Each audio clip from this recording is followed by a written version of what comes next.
Հաջորդ օրը ժողովրդի մի մեծ բազմություն, որ Զատկի տոնի առթիվ Երուսաղեմ էր եկել,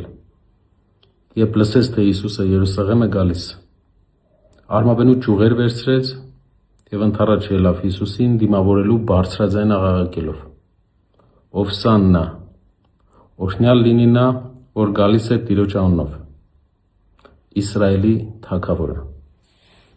Սիրելի հայրենակիցներ, այսօր Սուրբ Զատիկ է։ Մենք կուզենայի, որ կարևորեինք այս օրը և մի ավանդություն ունենայինք մեր մեջ։ Եկեք այսօր շնորհավորենք Զատկի տոնի առիթով այն մարդկանց, ում հետ երկար ժամանակ շփում չենք ունեցել, ումից մի քիչ նեղացած ենք, ում հետ ժամանակին լավ շփում ենք ունեցել, այսօր ոչ։ Շնորհավորենք իրար և բարեշենք։ Սա կլինի ամենամեծ նվերը և ամենամեծ առաքինությունը, խորհուրդը այս տոնի առիթով։